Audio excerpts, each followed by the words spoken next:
जय श्री राधे कृष्ण। आइए आज आप सब जानेंगे वर्ष 2025 में वट सावित्री का व्रत कब धारण किया जा रहा है। तो जानेंगे व्रत के शुभ मुहूर्त के बारे में, पूजन का क्या समय होगा, इस दिन क्या करना चाहिए। तो आइए जानते हैं इन सबों के बारे में। आप सभी माताओं बहनों को वट सावित्री व्रत की ढेर सारी शुभकामनाएं। आप सभी के जीवन में लक्ष्मी नारायण की कृपा से आप सभी को सभी प्रकार के सुख और समृद्धि की प्राप्ति हो। वट सावित्री का व्रत ज्येष्ठ मास कृष्ण पक्ष की अमावस्या तिथि के दिन धारण किया जाता है और कुछ जगहों पर ज्येष्ठ मास की पूर्णिमा तिथि के दिन वट सावित्री का व्रत धारण किया जाता है। विशेष करके ज्येष्ठ मास कृष्ण पक्ष की अमावस्या तिथि के दिन वट सावित्री का व्रत धारण किया जाता है। इस व्रत को सौभाग्यवती स्त्रियां अटल सौभाग्य की प्राप्ति हेतु, पुत्र पौत्र आदि की प्राप्ति हेतु, सुख समृद्धि की प्राप्ति हेतु इस व्रत को धारण करती हैं। इस दिन विशेष प्रकार से वट वृक्ष के पूजन करने का विधान है, जिसे बरगद का वृक्ष कहा जाता है। यह व्रत मनाने की अपनी अपनी परंपरा है। इस व्रत में शास्त्रों के अनुसार, जो कि ज्येष्ठ कृष्ण त्रयोदशी को प्रातः स्नान आदि के पश्चात संकल्प करना चाहिए। मम वैधव्यादि सकल दोष परिहार्थम ब्रह्म सावित्री प्रीत्यर्थम सत्यवत्सा सावित्री प्रीत्यर्थम च वट सावित्री व्रतमहम करिष्ये। यह संकल्प करके 3 दिन उपवास करे। यदि सामर्थ्य न हो तो त्रयोदशी को रात्रि भोजन, चतुर्दशी को अयाचित और अमावस्या को उपवास करके शुक्ल पक्ष प्रतिपदा को व्रत को समाप्त करना चाहिए। अमावस्या को वट के समीप बैठ करके बांस के एक पात्र में सप्तधान्य भरकर उसे 2 वस्त्रों से ढक दे और दूसरे पात्र में स्वर्ण की ब्रह्म सावित्री तथा सत्य सावित्री की मूर्ति स्थापित करके गंध पुष्प धूप दीप आदि से पूरे विधि विधान के साथ पूजा करनी चाहिए। सौभाग्य की वस्तुओं को अर्पित करनी चाहिए। तत्पश्चात वट के वृक्ष में सूत लपेटकर 7 परिक्रमा करनी चाहिए। उसके बाद सावित्री को, जो कि अर्घ्य प्रदान करनी चाहिए, अर्घ्य देते समय इन मंत्रों का उच्चारण करे।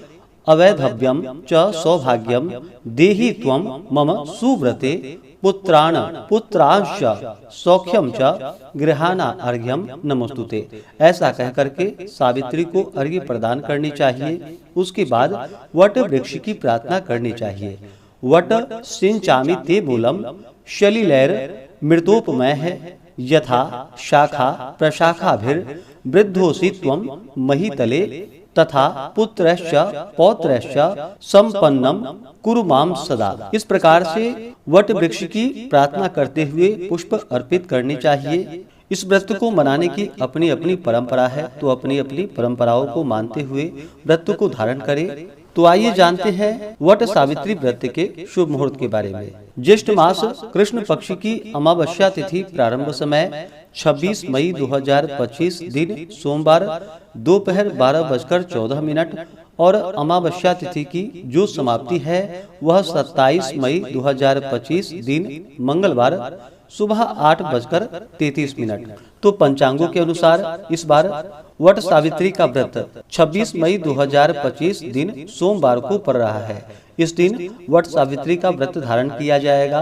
सोमवती अमावस्या का व्रत धारण किया जाएगा और अमावस्या का जो भी व्रत धारण करते हैं या श्राद्ध तर्पण आदि का कार्य करते हैं तो सभी 26 मई को इन कार्यों को करेंगे और 27 मई को, जो कि स्नान दान की अमावस्या है। 26 मई को ब्रह्म मुहूर्त का समय सुबह 4:03 से सुबह 4:44 तक होगा। सूर्योदय का समय सुबह 5:08, सूर्यास्त शाम 6:41 होगा। विजय मुहूर्त का समय दोपहर 2:36 से दोपहर 3:31 तक होगा।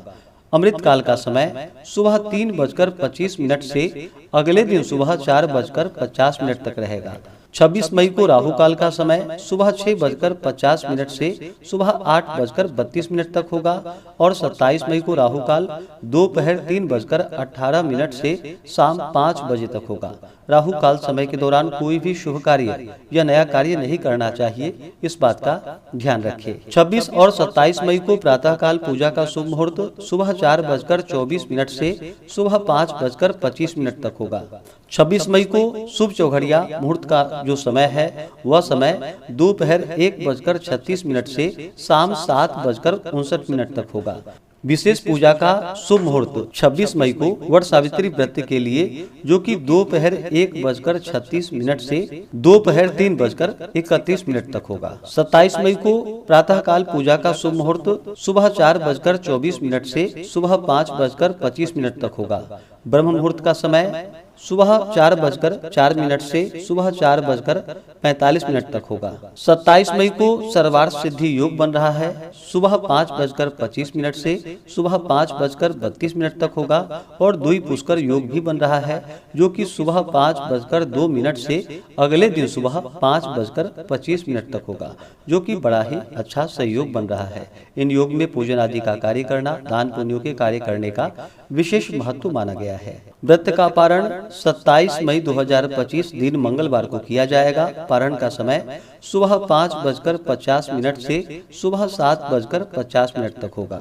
जो भी व्रती है व्रत के दौरान शुद्ध और सात्विकता का पालन करना चाहिए, ब्रह्मचर्य का पालन करना चाहिए। इस दिन वट वृक्ष की पूरे विधि विधान के साथ पूजा करना चाहिए। साथ में ब्रह्म सावित्री, सत्यवान सावित्री की पूजा करनी चाहिए। यम देवता के नाम से पूजा करनी चाहिए। इससे सुख तथा सौभाग्य आदि की प्राप्ति होती है। वट सावित्री व्रत संक्षिप्त कथा के अनुसार सावित्री मद्र देश के राजा अश्वपति की पुत्री थी। दुमतसेन के पुत्र सत्यवान से का विवाह हुआ था। विवाह के पहले नारद जी ने कहा था कि सत्यवान सिर्फ साल भर जीवित रहेगा, किंतु दृढ़ व्रता सावित्री ने अपने मन से अंगीकार किए हुए पति का परिवर्तन नहीं किया और 1 वर्ष तक पातिव्रत धर्म में पूर्णतया तत्पर रहकर अंधे सास ससुर और अल्प आयु पति की प्रेम के साथ सेवा की। अंत में वर्ष समाप्ति के दिन सत्यवान और सावित्री समिधा लाने को वन में गए थे। वहां एक विषधर सर्प ने सत्यवान को डस लिया। वह बेहोश होकर गिर गया।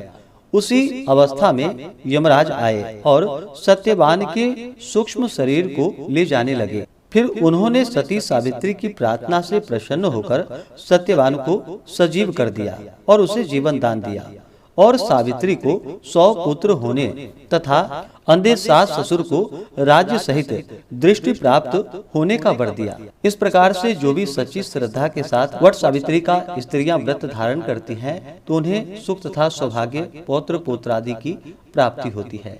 तो आशा करता हूँ कि यह जानकारी आपको अच्छा लगा हो।